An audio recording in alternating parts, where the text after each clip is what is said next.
Assalamualaikum warahmatullahi wabarakatuh. Bismillah walhamdulillah wassalatu wassalamu ala rasulillah wa ala alihi wa sahbihi wa mawala amma ba'du. Alhamdulillahi rabbil alamin. Puji syukur kehadirat Allah subhanahu wa ta'ala yang telah memberi nikmat dan karunia-Nya sehingga kita semua dapat berkumpul di tempat yang mulia ini.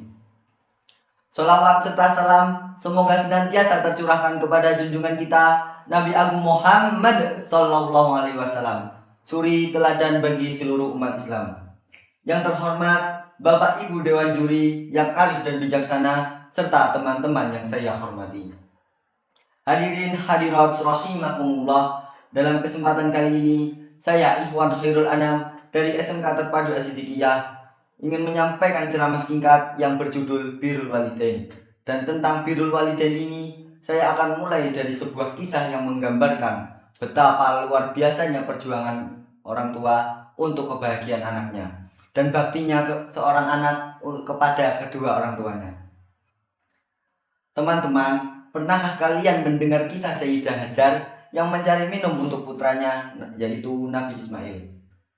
Ketika itu Nabi Ismail menangis kehausan, mau minum ASI tidak keluar. Tetapi namanya hidup di perbukitan, tidak ada air. Tangis Nabi Ismail semakin menjadi-jadi. Sayyidah Hajar pun bingung. Kemudian diletakkanlah Nabi Ismail di bawah. Lalu Sayyidah Hajar mulai berlari kecil-kecil, naik ke bukit Sofa, tidak menemukan air. Turun lagi ke bukit Marwah, tidak menemukan air. Lalu kembali lagi ke atas, bolak-balik 7 kali dari Sofa ke Marwah. Jadi selama Sayyidah Hajar bolak-balik dari Sofa ke Marwah, Nabi Ismail menangis terus-menerus sambil menggerak-gerakkan tangan dan kakinya dihentak-hentakkan ke tanah. Tetapi air belum keluar-keluar. Lalu kapan airnya keluar? Yaitu ketika Sayyidah Hajar bertawakal kepada Allah. Ya Allah, tidak mungkin Engkau titipkan ujian ini kecuali Engkau memberikan jalan keluarnya. Ya Allah, dengan karunia-Mu aku mohon ya Allah. Lalu seketika itu juga kaki Nabi Ismail yang dihentakkan ke tanah mengeluarkan air. Sayyidah Hajar mengucapkan syukur Alhamdulillah dan mengatakan Zam-Zam. Lalu peristiwa itu diabadikan dalam sebuah rentetan haji atau umroh yang disebut dengan sa'i. Kemudian masih dalam kisah Nabi Ismail. Nabi Ismail tumbuh menjadi dewasa, menjadi pemuda yang tampan, pemuda yang sehat, pemuda yang gagah, pemuda yang cerdas, dan yang paling keren, Nabi Ismail selalu hormat dan taat kepada kedua orang tuanya. Sampai-sampai ketika Nabi Ismail beranjak dewasa, ayahnya yang bernama Nabi Ibrahim mendapatkan sebuah mimpi. Nabi Ibrahim diperintahkan oleh Allah Subhanahu wa Ta'ala untuk menyembelih putranya, yaitu Nabi Ismail. Betapa sedihnya hati Nabi Ibrahim saat itu. Ketika Nabi Ibrahim sedang menangis, Nabi Ismail bertanya, "Ayah, kenapa engkau menangis?" Nabi Ibrahim menjawab, "Tidak apa-apa, Nak." "Ada apa, Ayah?" "Nak, Ayah diperintahkan Allah Subhanahu wa Ta'ala untuk menyembelihmu." Nabi Ismail pun tersenyum dan berkata, "Kalau itu benar-benar perintah Allah, aku ikhlas Ayah, aku siap untuk disembelih." Lalu dimulailah proses penyembelihan Nabi Ismail oleh ayahnya, yang kemudian datang mukjizat dari Allah Subhanahu wa Ta'ala. Allah mendatangkan seekor domba untuk menggantikan Nabi Ismail, yang kemudian dikenal sebagai ibadah kurban di Yaumul Adha. Dewan juri dan teman-teman yang dirahmati Allah, dari dua kisah di atas tadi kita dapat membayangkan wajah ayah kita, wajah ibu kita, wajah yang selalu tersenyum dan menenangkan hati putra dan putrinya. Betapa ikhlasnya mereka mendidik dan membesarkan kita. Oleh karena itu, walaupun Anda anak seorang presiden, seorang pengusaha, seorang dosen, ahli ibadah, ahli sedekah, ahli puasa, dan ahli lain-lainnya, jika sampai menyakiti kedua hati orang tua kita, maka nilai ibadahnya akan hilang. Naudzubillahi min dzalik.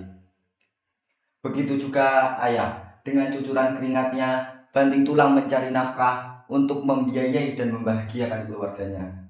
Teman-teman, lalu bagaimana caranya berbirrul walidain? Allah Subhanahu wa Ta'ala telah berfirman dalam Al-Quran surat Al-Isra ayat 23 yang berbunyi, Bismillahirrahmanirrahim. Wa qadara rabbuka alla ta'budu illa iyyahu wa bil walidaini ihsana. Imma yablughanna indakal kibara ahaduhuma aw kilahuma fala taqul lahumā uffin wa la tanharhumā wa qul lahumā qawlan karīmā. Yang artinya, dan Tuhanmu telah memerintahkan supaya kamu tidak menyembah selain Dia, dan hendaklah kamu berbuat baik kepada ibu dan bapakmu dengan sebaik-baiknya. Dan jika dari salah satu atau kedua-duanya lanjut usia dalam pemeliharaanmu, maka janganlah engkau mengatakan kepada mereka perkataan dan janganlah engkau membentak, dan ucapkanlah kepada mereka perkataan yang mulia.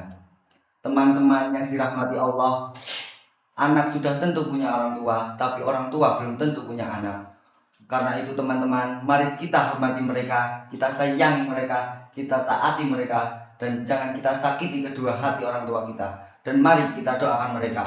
Bismillahirrahmanirrahim. Allahumma firli dunubi wali walidayya warhamhuma kama rabbayani shaghira. Ya Allah, ampunilah dosaku, dosa kedua orang tuaku, dan sayangilah mereka sebagaimana mereka menyayangiku di waktu kecil.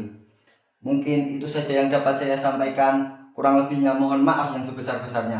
Sebelum ceramah singkat ini saya tutup, saya ada sedikit pantun untuk kalian semua.